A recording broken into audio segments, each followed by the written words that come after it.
IVM.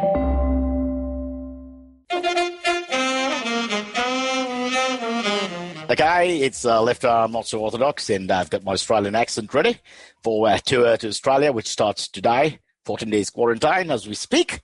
And we've got Silvery with AMAs on the Indian team. Let's see. Cricket All questions. right. First one comes in from Sachin Jangam. He asks, hey, Cyrus and team. Cyrus says he's going to reach episode 600 very soon. So congrats for that. That's right. Also, India is touring Australia by this month end. What do you think? They've reached, they're in Adelaide. 14 days quarantine at the moment. Sydney. 14 days quarantine for the Adelaide test is much later. Yep. What was the question? What do you think their chances are of winning? That's a huge one. They're first playing white ball cricket where the chances are very good because they've come off the IPL more than like most members of that squad. And only problem with India at the moment is fitness. We have 14 days quarantine. So they can practice in an indoor facility in Sydney, but not real competitive cricket in that sense. They've taken a huge bumper squad because of the illness problems. Like if you get someone in the middle of the tour, it'll be a problem because you're again given 14 days quarantine. So you need to have your reserves ready as well. And more importantly, because there are 15 people with hamstring problems, 20 people with knee problems, 2 people with hip replacement issues. These are guys in their 20s. What has happened? Are they playing too much cricket or the fitness just not? This is a separate subject we need to get into one day. There's something wrong with subcontinental fitness. I've been saying that in competitive sport, team sports, where you just can't last. They really struggle more than, say, people from the other side of the equator. Chances in red ball cricket are not too good. Virat Kohli goes back as father to be after test match number 1, misses the next 3.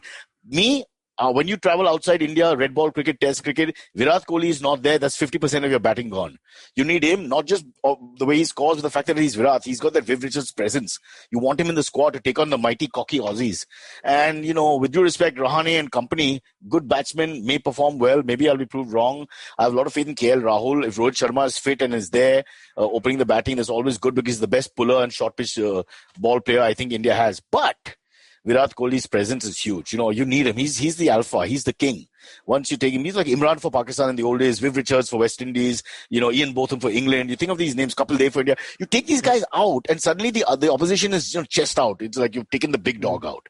So especially outside India. Inside India, I don't have a worry. We can replace Virat with 20 people. We've got lots of talent on our wickets. But in Australia, the wickets are going to be bouncy. They've had 1 year off, and they're going to come for us because we are the big dogs of cricket with all the money. So the Aussie bowlers are just straining at the hip. They just come and attack.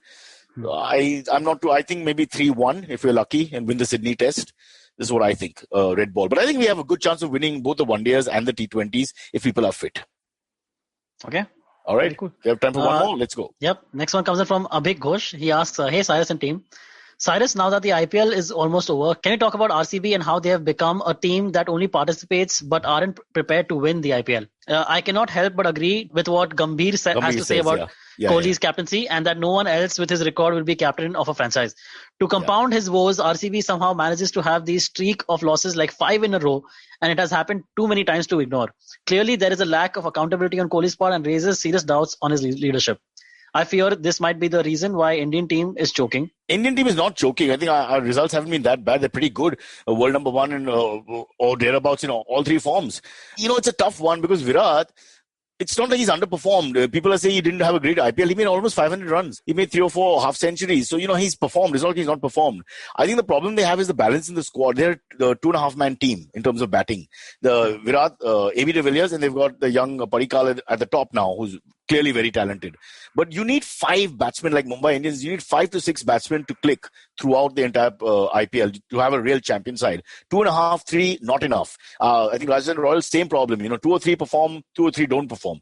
You need almost all 6, your top 6 to perform for you to really, get into the last stages and take the cup finally. That's one. 2, about what Gambhir says. Keep in mind, Gambhir and Virat never got along, but Gambhir is a very astute commentator, and I think he's a bit correct. What can we say? Because if IPL is judged about, the judgment comes very quickly. The coaches lose their jobs immediately. The cricketers are thrown out or pushed out, and the next one is given a chance. It's almost like targets in corporate world. It's a bit sad, actually. Sometimes the patience level is very low in T20 cricket, and he has had 8 or 9 seasons as captain, and not much of a result to show. With arguably the 2 best batsmen in the world, himself and AB de Villiers, especially AB de Villiers in T20 cricket with his 360 degrees ability. A couple of matches he's turned on his head, even in this IPL.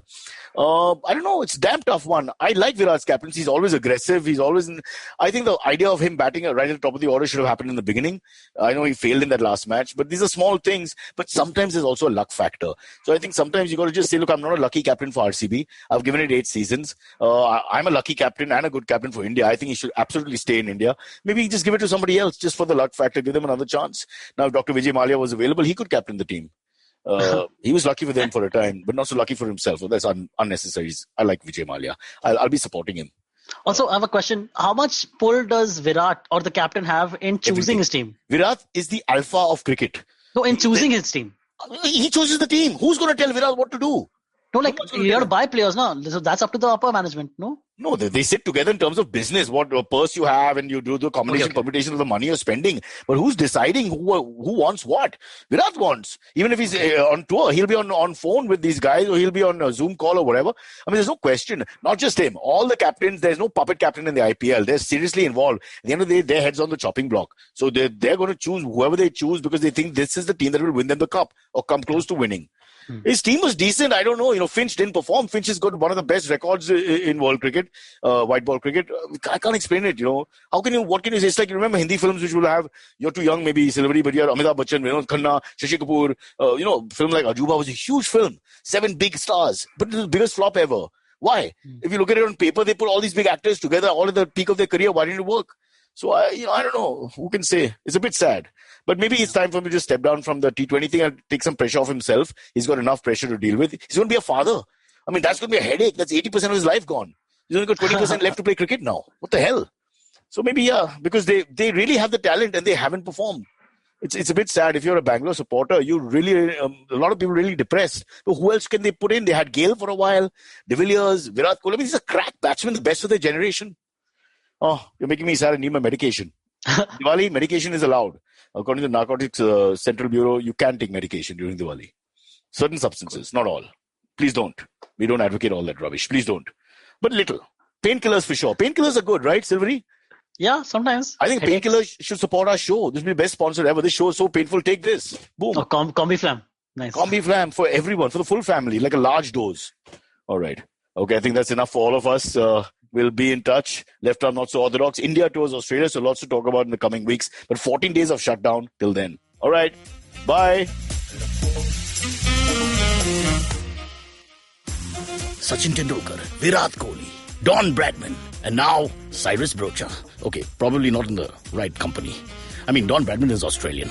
But it's called Cyrus Says, a wonderful show about everything. Find the show on the IVM Podcast app, ivmpodcast.com, or wherever you listen to podcasts.